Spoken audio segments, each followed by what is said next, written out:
समदुःखसुखः स्वस्थः समलोष्टाश्मकाञ्चनः तुल्यप्रिया प्रियो धीरस्तुल्यनिन्दात्मसंस्तुतिः।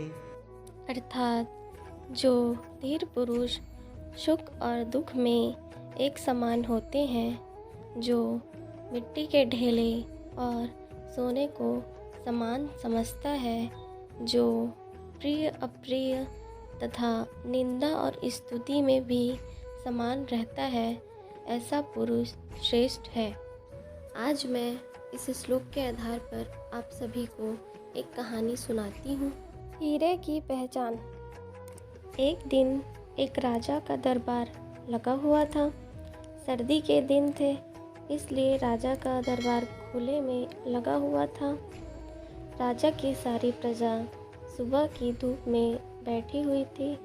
राजा के सिंहासन के सामने एक शाही मेज रखी हुई थी और उस पर कुछ कीमती चीज़ें भी रखी हुई थी।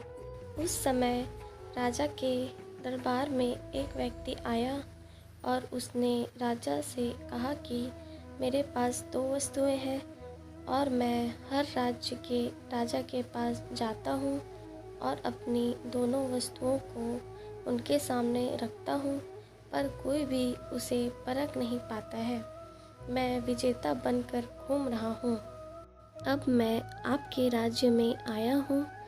राजा ने उसे थोड़ा और अपने करीब बुलाया और उनसे पूछा कि वो 2 कौन सी वस्तुएं हैं। उस व्यक्ति ने वो दोनों वस्तुएं राजा के उस कीमती मेज पर रख दी। वो दोनों वस्तुएं दिखने में एक समान थी। उनका आकार, रूप, रंग सब कुछ एक जैसा ही था। राजा ने देखकर कहा कि ये दोनों वस्तुएं तो एक समान हैं।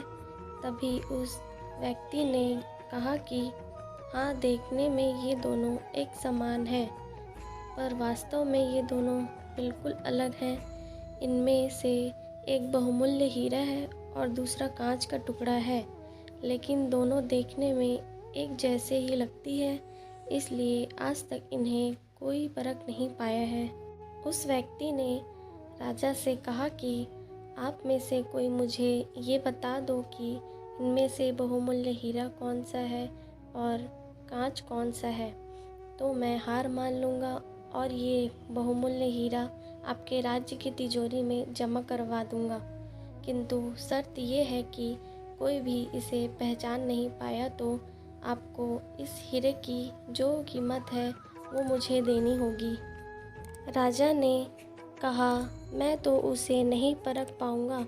राजा के जो मंत्री थे, वजीर थे, जो सभा में उपस्थित थे, वो सब ने उसे परखने से इनकार कर दिया, क्योंकि अगर किसी ने गलत उत्तर दिया तो उससे राजा का मान भंग हो जाएगा। कोई भी व्यक्ति उन दोनों वस्तुओं के बीच में क्या अंतर था वो परख ही नहीं पाया। थोड़ी देर के बाद राजा की सभा में थोड़ी हलचल हुई और एक अंधा आदमी हाथ में लाठी लेकर आ रहा था। उसने कहा, मुझे राजा के पास ले चलो। मैंने सारी बातें सुनी हैं और ये भी सुना है कि कोई भी उन दोनों वस्तुओं में से हीरा कौन सा है ये परख नहीं पाया है। आप मुझे भी एक अवसर दीजिए। एक आदमी के सहारे वो अंधा आदमी राजा के पास पहुंचा। उस अंधे आदमी ने राजा को कहा कि मैं तो जन्म से अंधा हूँ, पर फिर भी मैं एक मौका लेना चाहता हूँ, जिससे मैं भी एक बार अपनी बुद्धि को परख सकूँ। हो सकता है मैं सफल हो जाऊँ, और यदि मैं सफल ना हूँ तो आप तो पहले से ही हारे हुए हैं। राजा को लगा कि मुझे इसे एक अवसर देना चाहिए, और उन्होंने उस व्यक्ति से कहा कि अच्छा ठीक है, मैं तुम्हें एक अवसर देता हूँ। उस अंधे आदमी को दोनों चीज़ें छुआ दी गई और उनसे पूछा गया कि इनमें से हीरा कौन सा है और कांच कौन सा है। उस अंधे आदमी ने एक क्षण में बता दिया कि ये हीरा है और ये कांच है। जो आदमी इतने सारे राज्यों को जीत कर आया था वो नतमस्तक हो गया और बोला कि आपने बिल्कुल सही पहचान की है, धन्य हो आप। मैं ये हीरा आपके राज्य की तिजोरी में दे रहा हूँ। सब लोग बहुत खुश हो गए और जो आदमी आया था वो भी खुश हो गया कि आखिर कोई तो परखने वाला मिला। उस आदमी ने, राजा ने और सभा में हाजिर सभी लोगों ने उस अंधे आदमी से पूछा कि आखिर तुमने कैसे पता किया कि हीरा कौन सा है और कांच कौन सा है। उस अंधे आदमी ने कहा कि सीधी सी बात है, हम सब लोग धूप में बैठे हुए हैं, मैंने दोनों को छुआ, जो ठंडा था वो हीरा था और जो गर्म था वो कांच था। ये कहानी हमारी ज़िंदगी से जुड़ी हुई है। हमारी ज़िंदगी में भी दुख, तकलीफ़ और परेशानियाँ आती रहती हैं, लेकिन उन सारी तकलीफ़ों और परेशानियों में भी जो इंसान ठंडा रहता है, जो इंसान खुश रहता है, वो इंसान हीरे के समान होता है।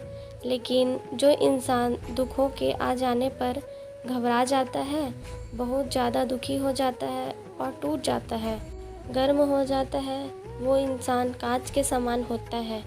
अगर आप ये चाहते हो कि आपकी कीमत हीरे के समान हो तो दुख और तकलीफ़ों के आने पर कांच के टुकड़े के समान कभी भी गर्म मत होना, बल्कि हीरे के समान आप हमेशा शीतल रहना। दोस्तों, अगर आपको मेरी ये कहानी पसंद आई हो तो लाइक, कमेंट एंड सब्सक्राइब ज़रूर करें और ज़्यादा से ज़्यादा शेयर करें। जय श्री कृष्ण।